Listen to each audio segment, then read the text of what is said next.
I get lost in your eyes, and I feel. Sorry, ready? Yeah, ready. Oh, that's going to be an interview. Are you okay with that being the intro to the video? I am. It's a Debbie Gibson song. It's called Lost in Your Eyes from 1988's Electric Youth. No, I think it's the one before that. I wouldn't know. How old are you? How old are you? I asked first. Fair enough, 24. Oh, I'm old. I'm 31. Yeah. Almost dead. You're like a third of the way to being dead. If I live to be 93, well, if everything stays around. Hi. Hello, how are you? So you're 31. How long Yeah. have you been playing music? Probably a long time? Yeah, I've been playing in bands since I was probably 14. I mean, 13, 14. I started playing guitar in 7th or 8th grade, like learning Nirvana songs and writing my first kind of shitty versions of what I thought were like punk rock songs. Yeah. But I mean, playing out in front of people. I kind of started playing shows in the hardcore scene in Staten Island, New York, in like the mid '90s, and so. Are you from New York? I heard you talking to our camera guy earlier on. Yeah. I grew up in Brooklyn and Staten Island, and I've lived in New York my whole life. I've been in Brooklyn for, I think it's like 22 of those 31 years, and the other 9 were Staten Island and Manhattan. Okay. So obviously biggest in Brooklyn. I think so. It's started to catch up in other places, which is really nice. But Brooklyn is the place. Brooklyn and New York is the place that seems like that's the most supportive. Yeah. So. And we were talking a bit earlier about you playing in Ireland. You've played there twice before? I have. I've played in Dublin twice. Once upstairs at Whelan's pub, and then once at. I played there once. In the upstairs room. Yeah. You know the one I'm talking about? There we go. So look what I did. Look what happened. We'll reimburse you. Thank you. Our budget is massive. I assumed so. That's where we actually have someone waiting around the corner with a bag of money with loads of different shirts in case anything happens. Good. Yeah. With a wardrobe person. And once at the Academy. Yeah. One of those smaller rooms there, and then up north a couple times too. Once actually in Belfast. Yeah. So. And are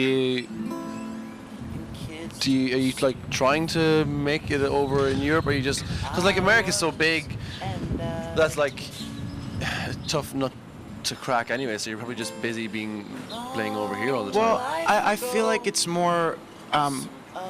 I don't know if at this point I'm trying to crack. I think I insulted you by saying no, because you're already kind of like. That's not what I mean. There, yeah. That's not what I mean at all. No, it's not. I think that's a matter of perspective too. There's a lot of people who would say that I maybe never got there, and because the music industry looks at things a certain way. Yeah. I feel like I've gotten to put records out internationally. I've gotten to tour. I've been to Australia, to Japan, to the UK, to Ireland, to Europe, through Canada, through the States, festivals.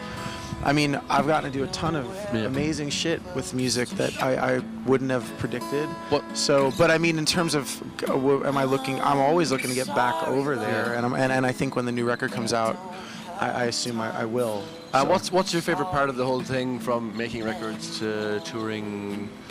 What's your favorite part of the? I think my single favorite moment has been meeting you. No, there you go. There you go. I think that I like the recording a lot. Yeah. I like the part where I even like the writing more. I like the part where you come up with the 2 lines that finish the verse and say what you want to say, or the guitar sound that fits the song. Or I still get really excited about the part that's like you alone in a dark room figuring stuff out. You should turn on the light though. Sometimes the vibe gets ruined when you turn the light on. We have Christmas lights in our rehearsal studio. And I really like playing live too. Although sometimes I think I understand now why the older the indie rock musician gets, the less he or she might want to be on tour 7 months a year. But I do still even really like most of that too. Yeah. Sometimes there's nights where it's like, my friend calls them Mach 3 nights, like those razor blades, because they're the nights where you're like in some end of the world town and no one's at the show and you're kind of like, what the fuck am I doing here? What's your mood like in that kind of? You just you seem to be Self-indulgent, kind of self-pitying. You know, seem to be kind of a happy fellow.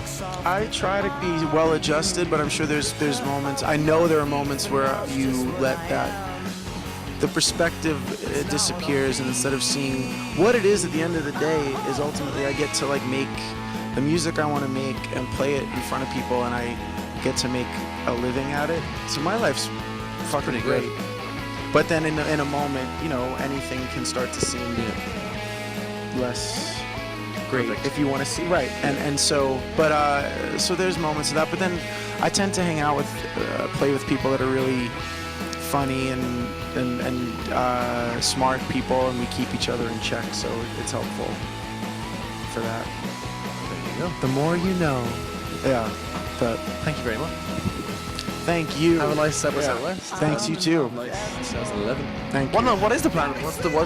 You're releasing something soon? Yeah, we have a record coming out in July or August called Between the Concrete and Clouds, and a record store day 7-inch with the song I played here today coming out in April that I think is actually going to come out in the UK, which means some of it might squeak over to Ireland as well. But and then I'll probably be touring all over the place after that record comes out, and hopefully really would love to get back there as well. It's one of my favorite places, so Record you there too. yeah, Awesome. hope so. Thank you. Thank you very much. No problem.